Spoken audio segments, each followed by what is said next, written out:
stop doing this basketball move. Today I'm gonna show you how not to crossover. Coach Jesse Minshew with Get Handles Basketball. I'm gonna show you when you should stop doing what's probably the most famous crossover in the game, a crossover almost everyone is doing. So what is this move that players are doing a lot in situations where they shouldn't be? The Iverson Crossover. Basically what the Iverson Crossover amounts to is you're gonna hesitate, step out, extend the ball out, go into your crossover. It's a really good move for faking out your defender. The problem is, well, two problems really. First of all, if you do it too much, the defender is going to start picking up on it. But there's just certain situations, if you're reading your defender well, where it just doesn't make sense. It actually puts you at a disadvantage. So let's go over the details, and then I'm going to give you two different moves you can do and drills to master those moves. If I'm going into this hesitation, usually when you do that, you're going to lift that same side foot just a little bit, or some people will actually take it off the ground, and you're also going to float the dribble with the basketball in the hand. Well, what's going to happen from there, especially if you got your eyes looking this way to set up the fake, some defenders are super jumpy, right? What they're going to do is either start to lean a little bit in this direction, or sometimes you can even get them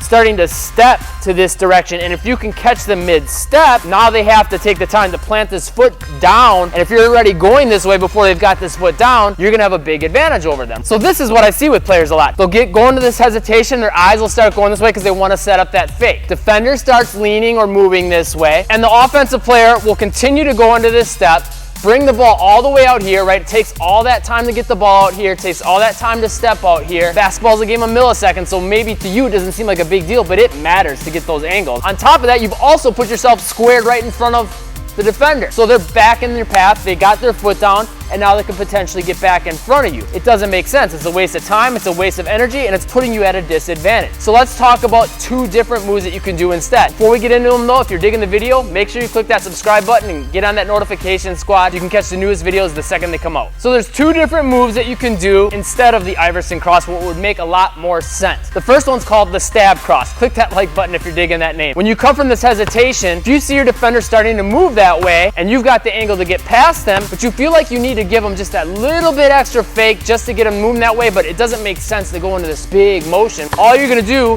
is step down quick, stab this foot into the ground, just like this. Simple, small movement. You're not stepping out with the foot, you're stepping straight down and just leaning your shoulders a little bit.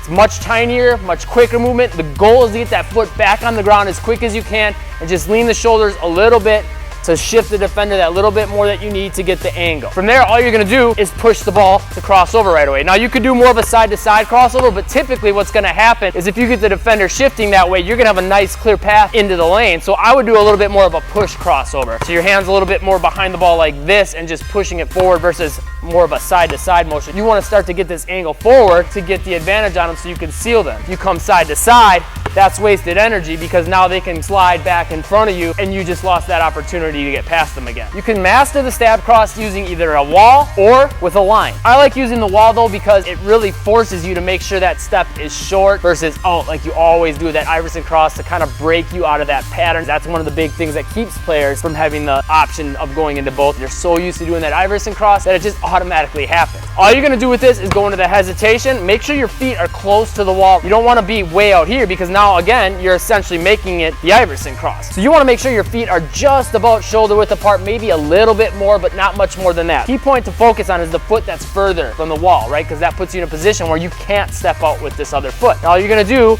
is hesitate, step, cross. You could do this going all the way down the wall, or you could just rep it out more stationary, right? Hesitate, step, cross. Focus on getting that foot down quick, just working on that timing. Get that foot down as quick as you can, and push. Push the ball forward, push off that foot, and start to explode forward. Now to do it with the line, again, you'll just treat the line like it is a wall. Make sure you don't step outside the line. The same things are gonna apply. Keep your foot about that same distance from the wall, right? A little bit more than shoulder width apart. Step down quick, push, go. Now this next move is sick. It's even quicker and deadly for getting past defenders. But before I get into it, if you wanna really take your handles next level fast, click the top link in the description down below. That's a 100% free workout called the Defender Destroyer Workout. It's where we help thousands of players. I'm sure it'll help you too. Just click that link and pop in your email. I will send that to you instantly for free. The second move you'll want to have in your arsenal is to take advantage of the defenders that are just super jumpy and they just bite right away from this hesitation and your eyes going in this direction. A lot of times you'll get those defenders that just lean really quickly, or you'll just know you have the speed to get past them. And if they're really jumping out of the way,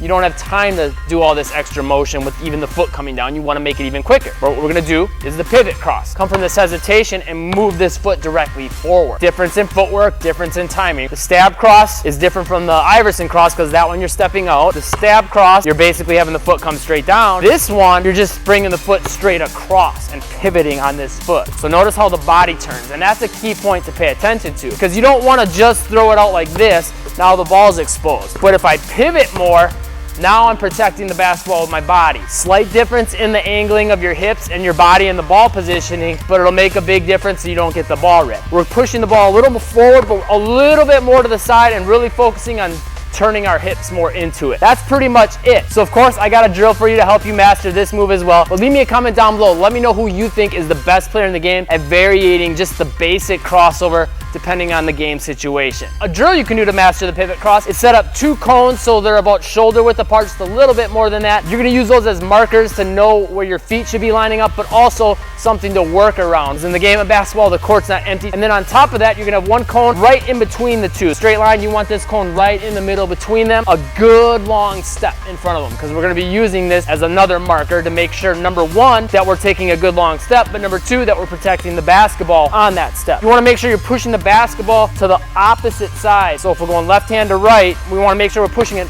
more to the right, direct, and that the step gets all the way here.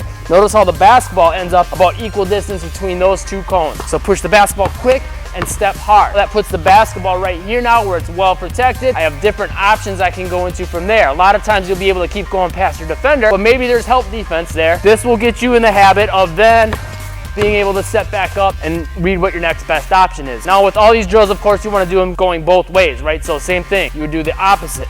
Put the ball right in between these 2 cones about, make sure this foot gets all the way there by stepping in between and through quickly. That's the big key though I want to give you on this is focus on that speed, right? You don't want to cross over slow and step slow. That's not going to work in a game. Get that speed up, put some intensity into it. That's how you're going to really improve at doing the pivot cross. Now these drills and moves will help you a ton, but if you want to take your handles next level really fast, make sure you click that top link in the description down below and pop in your email to get that free workout. I will send that to you instantly for free. And if you found this video helpful, make sure you check out this video and that playlist. You'll probably like those as well. And of course, if you haven't, make sure you click that subscribe button and get on that notification squad so you can catch the newest videos the second they come out. They're all gonna help you improve your game big time. Thanks for watching. Stay tuned for more and make moves today.